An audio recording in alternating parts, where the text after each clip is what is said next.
പറഞ്ഞതല്ലേ ഒരു നീതിമാന്റെ കാര്യത്തിൽ ഇടപെടരുതെന്ന്. എന്റെ സ്വപ്നം സത്യമാവുകയാണ്. പ്രകൃതി പോലും ഈ അനീതിക്കെതിരെ നിലവിളിക്കുന്നു. അതൊരു സാധാരണ കാര്യമായിരുന്നില്ലേ? ഒരു യഹൂദ കുറ്റവാളിയെ ക്രൂശിക്കുന്നത് റോമിന് പുതിയതല്ല. പക്ഷേ ഈ ഭൂകമ്പം ഇത് സാധാരണമല്ല. ആകാശത്തിന്റെ നിറം മാറിയിരിക്കുന്നു. ഇത് ദൈവത്തിന്റെ ക്രോധമാണ്. നിങ്ങൾ കഴുകിക്കളഞ്ഞ കൈകളിൽ ഇപ്പോഴും ആ രക്തത്തിന്റെ കറയുണ്ട്. ഞാൻ അവരിൽ ഒരു കുറ്റവും കണ്ടിരുന്നില്ല. ജനക്കൂട്ടത്തെ ഭയന്നാണ് ഞാൻ ആ വിധി എഴുതിയത്. പക്ഷേ ഈ ഭൂകമ്പം എന്റെ സിംഹാസനത്തെ പോലും തകർക്കുമെന്ന് ഞാൻ കരുതിയില്ല.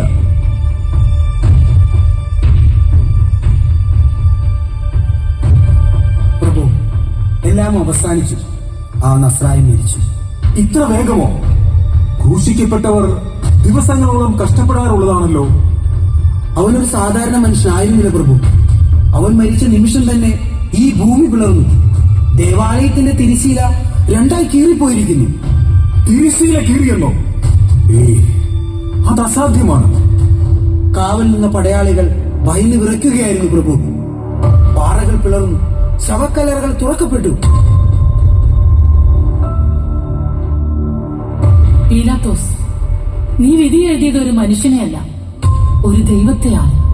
ഈ ഭൂകമ്പം അവസാനിച്ചാലും നിങ്ങളുടെ മനസ്സിലെ ഈ കുലുക്കം മാറില്ല. മതി, നിർത്ത്.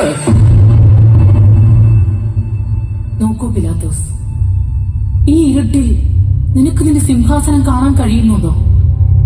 നിന്റെ റോമൻ മുദ്രകൾക്ക് ഇപ്പോൾ എന്ത് വിലയുണ്ട്? ആ മനുഷ്യൻ കുരിശിൽ കിടന്ന് മരിക്കുകയല്ല, മറിച്ച് മരണത്തെ ജയിക്കുകയാണ്.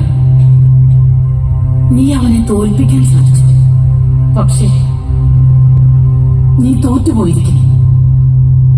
എനിക്ക് തിരുത്തണം ക്ലോഡിയ, എനിക്ക് തിരുത്താം. സമയം കടന്നുപോയിരിക്കുന്നു. വിധി എഴുതപ്പെട്ടു കഴിഞ്ഞു.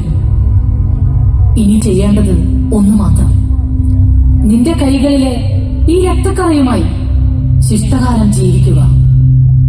ചരിത്രം അവസാനിക്കുന്നതുവരെ നീതിയെ തള്ളിപ്പറഞ്ഞവന്റെ പേരായി പന്തിയോസ് പിലാത്തോസ് എന്നത് ലോകം ഓർത്തുവെക്കും.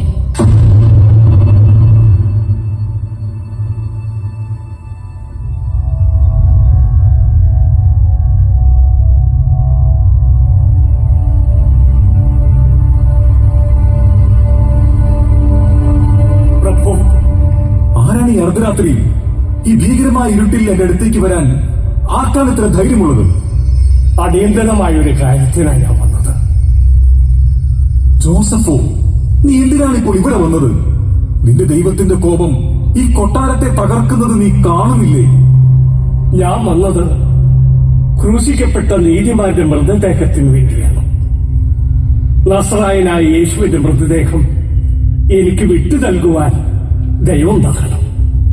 അവന്റെ ശരീരമോ? നീ അവന്റെ കൂടെയുള്ളവനല്ലേ? നീ യഹൂദ പ്രമാണിയല്ലേ? അവനെ ക്രൂശിക്കാൻ ആക്രോശിച്ചവരിൽ നീയും ഉണ്ടായിരുന്നില്ലേ?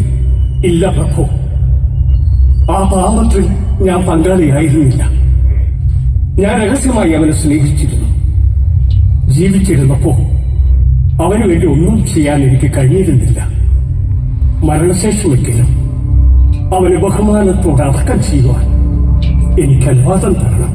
ജോസഫ്, നീ എന്തിനാണ് ഈ അപകടം ഏറ്റെടുക്കുന്നത്? ഈ മനുഷ്യനെ ഏറ്റുവാങ്ങുന്നത് വഴി നിന്റെ സമുദായത്തിന് ശത്രുവാകില്ലേ? കയ്യഫാസ് നിന്നെ വെറുതെ വിടുമോ? ഈ ഭൂമി വിറയ്ക്കുന്നത് അന്ന് കണ്ടില്ലേ? ദേവാലയത്തിലെ തിരശ്ശീല രണ്ടായി കീറിയത് അന്ന് അറിഞ്ഞില്ലേ? മനുഷ്യരെ ഭയപ്പെടേണ്ട കാലം കഴിഞ്ഞു പ്രഭു.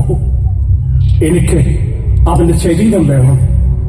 എനിക്കായി ഞാൻ ഒരുക്കിയ പുതിയ കല്ലറയിൽ അവനെ അടക്കം ചെയ്യണം. ശരി, നിന്റെ ധൈര്യത്തെ ഞാൻ സമ്മതിക്കുന്നു. ആരിവിടെ? പ്രഭു, ആ ശരീരം ജോസഫിന് വിട്ടുകൊടുക്കുക. നന്ദി പ്രഭു. നിങ്ങൾ അവനെ ക്രൂശിക്കാൻ വിട്ടുകൊടുത്തു. പക്ഷേ അവസാനമായി അവനോട് ഒരു കരുണ കാണിച്ചു. കരുണയോ? എന്റെ കൈകളിലെ രക്തം കഴുകിക്കളയാൻ ഈ ഒറ്റ പ്രവൃത്തിക്ക് കഴിയുമോ എന്ന് എനിക്കറിയില്ല. വേഗം പോകൂ. സൂര്യൻ അസ്തമിക്കുന്നതിന് മുൻപ് അവനെ അടക്കം ചെയ്യും. ഈ ശാപം എന്നിൽ നിന്ന് ഒഴിഞ്ഞു പോകട്ടെ.